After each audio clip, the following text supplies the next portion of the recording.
साबिक़ा रुकन assembly Mumbai, dice पर मंच पर बैठे हुए तमाम मौजूद उलमाए किराम, मशाइखीन इज़्ज़ाम, मेरे बावक़ार मजलिस के रुफ़क़ा, बुज़ुर्गान मिल्लत, मेरी इज़्ज़तदार माँ और बहनों और मेरे गयूर नौजवान साथियों, मेरे अजीज दोस्तों और बुजुर्गों, आप जानते हैं कि इस असेंबली हल्के से मजलिस ने मोहतरमा कौशिका परमार साहबा को यहां से अपना उम्मीदवार कैंडिडेट बनाया और वो तबीयत की नासाजी के बावजूद भी वो आज हमारे दरमियान में मौजूद हैं और अल्हम्दुलिल्लाह उनकी तबीयत में बेहतरी पैदा हो रही है। मेरे अजीज दोस्तों और बुजुर्गों, मेरी इज़्ज़तदार माँ और बहनों, पिछले 10 साल से इस असेंबली हल्के में, कॉन्स्टिट्यूंसी में कांग्रेस के उम्मीदवार को आपने कामयाब किया। 2012 से वो जीत कर आए, फिर 17 में दोबारा आपने उनको कामयाब किया।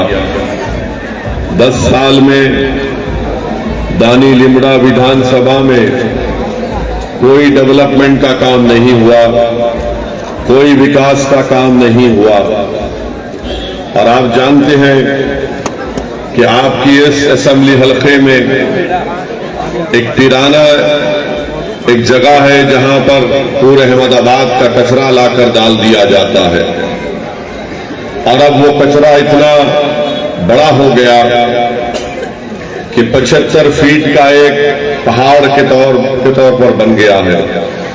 पूरे अहमदाबाद का कचरा वहां पर लाकर डाल दिया जाता है, कचरे को जलाया जाता है और उस कचरे की बदबू की वजह से, उसकी बास की वजह से हमारे नौजवान बच्चों की, हमारी माँ और बहनों के उनके फेफड़े खराब हो जाते हैं, लंग्स खराब हो जाते हैं।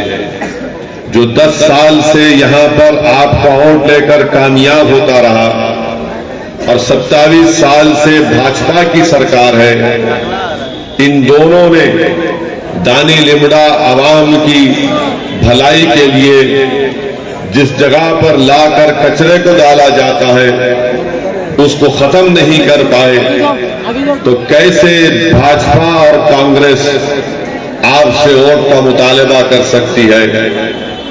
भाजपा की सरकार ने कहा कि यहां पर जिस जगह पर कचरे के पहाड़ हैं, अब तो 3 पहाड़ हो चुके हैं और वो 3 पहाड़ क्या है, एक कांग्रेस के नाम से है, एक भाजपा के नाम से और एक दिल्ली के मुख्यमंत्री छोटे रिचार्ज के नाम से। तो भाजपा ने कहा कि हम उस कचरे के पहाड़ों को साफ करके वहां पर एक ऑक्सीजन का पार्क बनाएंगे। भाजपा वालों, आप भी नरेंद्र मोदी की तरह फेंकने में उनसे आगे बढ़ रहे हैं। ऑक्सीजन पार्क, जब आपने कचरे को खत्म नहीं किया, आप अंदाजा लगाइए कि वो 75 फीट के जो 3 पहाड़ कचरों के हैं, 60 लाख मीट्रिक टन कचरा वहां पर है और रोज वहां पर कितना कचरा लाके डाला जाता है, वहां पर रोज वहां पर 4000 मीट्रिक टन कचरा लाके डालते हैं। जो कांग्रेस का एमएलए और भाजपा की सरकार इस विधानसभा के इस असेंबली हल्के की आवाम को कचरे की तरह देखती है, तो मेरी आपसे अपील है कि आप उनको वोट मत दीजिए। आप एक मर्तबा हमारी बहन कौशिका परमार को पतंग के निशान पर बटन दबाकर कामयाब करिए। मैं आपसे वादा कर रहा हूं कि इंशाअल्लाह ताला जब हमारी बहन कामयाब होगी दानी लिमडा से तो वो खुद यहाँ पर कचरे डालने के काम को रोकेगी, इस कचरे के खत्म कराएगी यहाँ पर, और आपको एक राहत की सांस मिलेगी। ये जो भाजपा वाले आज आकर कह रहे हैं दानी लिमडा की जनता से कि हम ऐसा कर देंगे, इनका मजाक ऐसा है कि जैसा कि नरेंद्र मोदी ने कहा था कि मैं गोवर्धन प्लांट बना दूंगा। मेरे भाई, गोवर्धन प्लांट ना मोदी साहब बनाए, ना कांग्रेस ने कुछ किया। बारिश होती है तो आपकी गाड़ियों में, आपकी मोटरसाइकिल में, घरों में पानी घुस जाता है। आपके पास पीने का साफ पानी दस्तयाब नहीं है। ना 27 साल की भाजपा की सरकार ने, ना 10 साल के कांग्रेस के विधायक ने, एमएलए ने दानी लिमडा की जनता के लिए कोई विकास का काम किया। और फिर अब दिल्ली का छोटा रिचार्ज आकर कहता है कि मैं ऐसा कर दूंगा, मैं वैसा कर दूंगा।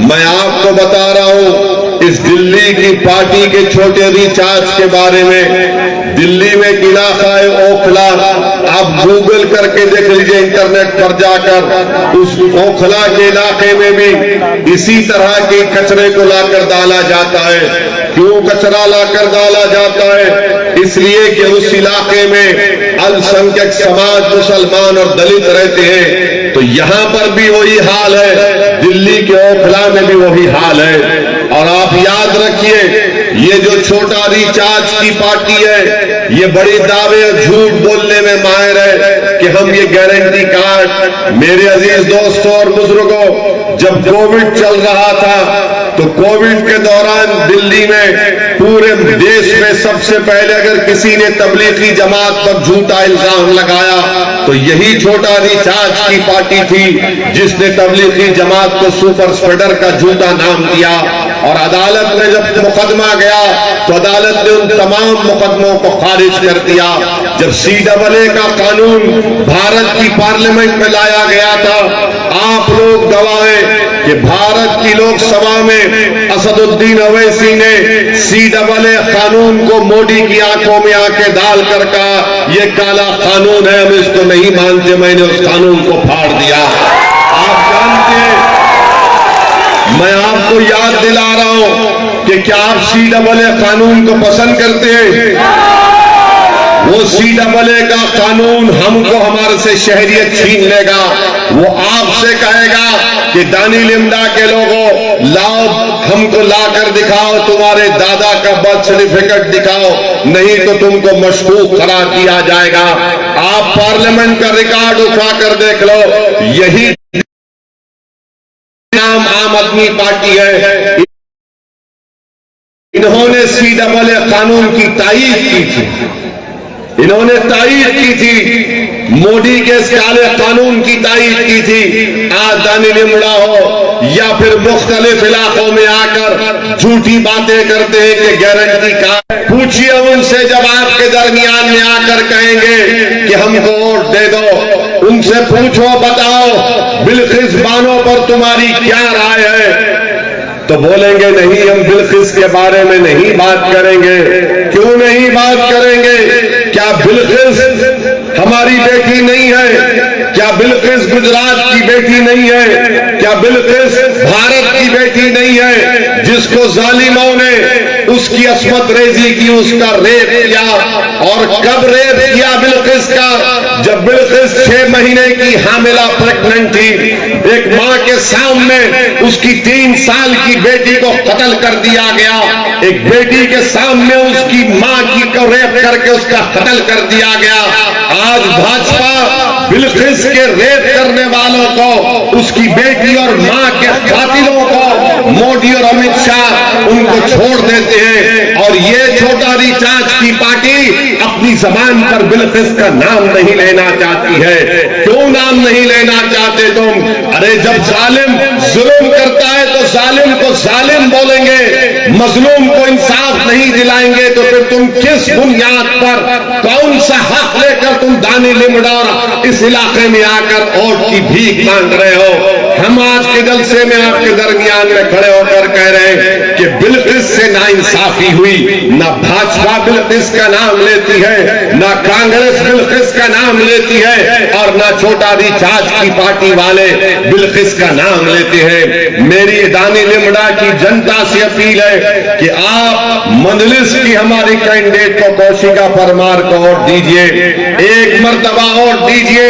ये जो गंदगी दानी लिमड़ा में ये कचरा डालने की है, मंजलिस इंशाअल्लाह ताला एक ताजा हवा यहां पर पैदा करेगी। आज आपके सामने कांग्रेस है, भाजपा है, ये दिल्ली की छोटी रिचार्ज है, और मंजलिस इत्तेहादुल मुस्लिमीन आपके सामने है। ये छोटे रिचार्ज ये चाहते हैं कि हमारे मासूम बच्चों के हाथ में झाड़ू दे दिया जाए। कांग्रेस ये चाहती है कि हमारे मासूम बच्चों के हाथ खाली रहे, और भाजपा कभी आपसे हाथ मिलाना नहीं चाहती। मंजलिस आपको गले लगा रही है, मंजलिस आपके दर्द को अपने सीने में। मंजलिस कामयाब होगी तो दानी लिमड़ा के बच्चों को स्कूल मिलेगा। मंजलिस की कौशिका परमार कामयाब होगी तो दानी लिमड़ा में विकास का काम होगा। मैं इसीलिए आपकी अपील कर रहा हूं कि 5 तारीख के दिन आइए, एक नया इनकलाब लेकर आइए। ये कांग्रेस पार्टी से अब कुछ होने वाला नहीं है। कांग्रेस पार्टी अब पूरे मुल्क में खत्म हो रही है। कांग्रेस पार्टी आप देखना 2024 में इनके 24 एमपी भी कामयाब नहीं होंगे इंशाअल्लाह। और लोग बोलते हैं कि कैसे होगा। आप देखना, आप कांग्रेस पार्टी में अगर कोई आदमी कमजोर होता है तो डॉक्टर के पास लेकर जाते या के पास लेकर जाते। जब कोई कमजोर हो जाता है तो डॉक्टर उसकी नब्ज देखकर या हकीम साहब देखकर बोलते हैं कि दवा दे सकते हैं, इसको अच्छा ताकतवर हो जाएगा। मगर दुनिया के किसी हकीम के पास कांग्रेस को ताकतवर बनाने की दवा नहीं रही है। जिम्मेदारों को ये दिल्ली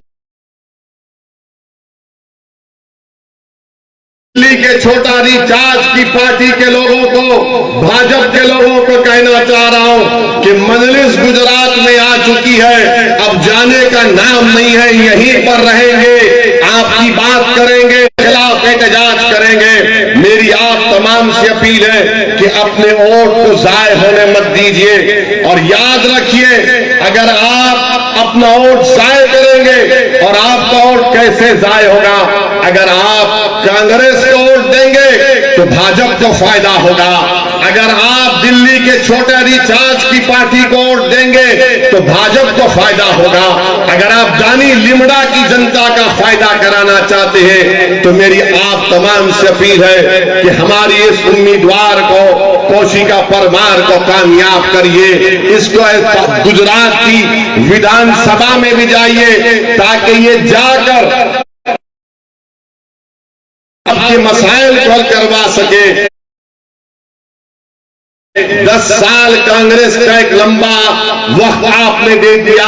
मेरी आपसे गुजारिश है कि आप मेरी इन बातों पर आप गौर करिए। और दूसरी बात यह है, मेरी ज़र्दार माँ और बहनों की, और उसने मैंने उससे पूछा, बेटा तेरा क्या हाल है? तो बोले कि सर मेरा ऐसा हाल हो गया कि मैं एक जोक सुना। उसने कहा कि जोक है, ये तो हकीकत नहीं है। उसने कहा कि उसकी जिंदगी की तकलीफ बयान की। उसने कहा कि मैं जिस लड़की से शादी करना चाहता हूं उसने मुझसे आकर कहा कि कब लगेगी।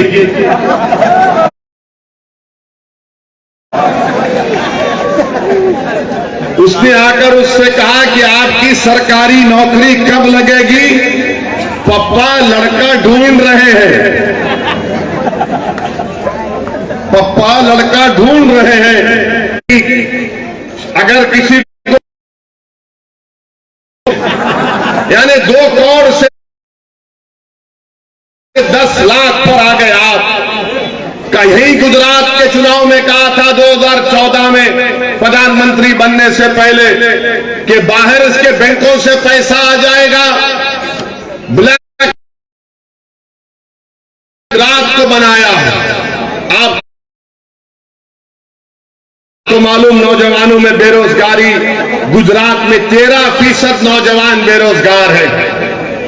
नरेंद्र मोदी कहते हैं विकास के नाम पर वोट दो, तो बताओ देश के प्रधानमंत्री, क्या ये बात सच नहीं है कि वजन के बच्चे 39% गुजरात में पैदा होते, और फिर उसके बाद जो बर्बाद बच्चे होते, वेस्टेज जिसको कहते हैं, 25% बच्चे जो पैदा होते, वेस्टेज पैदा होते। बताओ आपने क्या हाल करके रख दिया 27 साल में गुजरात में। बेरोजगारी 13%, बच्चे जो अवरुद्ध पैदा होते, स्टैंडर्ड 39%, कम वजन के 39%, और जो बच्चे वेस्टेज या बर्बाद होते हैं 25%।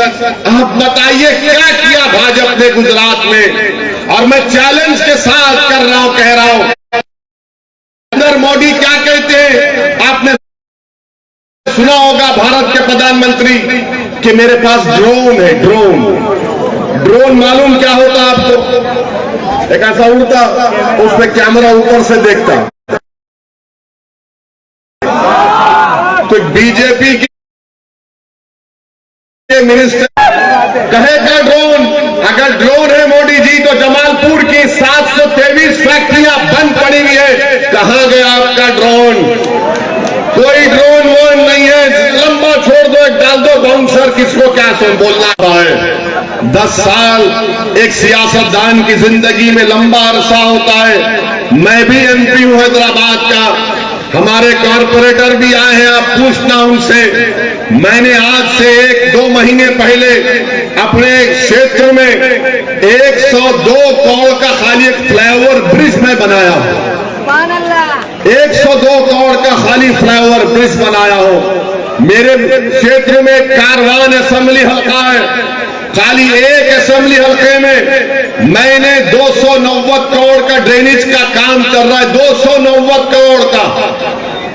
आप बताइए काम क्यों नहीं हो सकता यहां पर? यहां पर 10 साल से कांग्रेस का एमएलए क्या क्या बातें करता है, बड़े बड़े बातें डायलॉग मारने में माहिर है। मैं फुला ऐसा हूं, मैं फुला ऐसा हूं। अरे तू कचरा नहीं हटा सका, रोड नहीं बना सका, स्कूल नहीं बना सका, पानी नहीं पिला सका, मगर तू बोलता है ये काम, बड़े बड़ी बातें। फिर 10 साल में आपने क्या किया? कुछ नहीं किया। तो मेरे अजीज दोस्तों, मेरी इज्जतदार मां और बहनों, हम आपसे अपील करने आए हैं कि आप अपना एक वोट मजलिस के हक में इस्तेमाल करें। और ये भाजपा वाले बोलते हैं ना कि गुजरात में विकास हुआ। आपको मालूम गुजरात में कितने सिटी स्कैन की मशीन है? पूरे गुजरात में खाली 16 सिटी स्कैन की मशीन है और 5 MRI है। मोदी जी, ये क्यों विकास का आप झूठा वादा करते हैं? पूरे गुजरात में अगर गरीब गवर्नमेंट के अस्पताल में जाता है तो सबसे ज्यादा जेब से उसके पैसे खर्चा होते पूरे देश में गुजरात के गवर्नमेंट हॉस्पिटल में चले गए। तो मेरी आपसे अपील है कि आप इन बातों पर गौर करिए और अपना वोट का सही इस्तेमाल करिए। लोग आएंगे आपसे बड़े बड़े वादे करके चले जाएंगे, मगर जो लोग चुनाव से पहले आकर आपको हथेली में जन्नत दिखाते हैं, वही लोग चुनाव के बाद जनता को धोखा देते हैं। मैं मानता हूं इस बात को कि ये आपके मसाइल हैं। मैं ये नहीं कह रहा हूं कि मेरे पास कोई जादू की छड़ी है और मैं ऐसा छड़ी मारने से सब चीज अच्छी हो जाएगी, मगर मैं आपसे वादा कर रहा हूं कि मेरे पास जज्बा है, मेरी कैंडिडेट के पास एक मर मिटने का जज्बा है। हम काम करना चाहते हैं। मजलिस की शनाख्त उसका काम है। मजलिस की शनाख्त उसका आवाम पर मर मिटना है।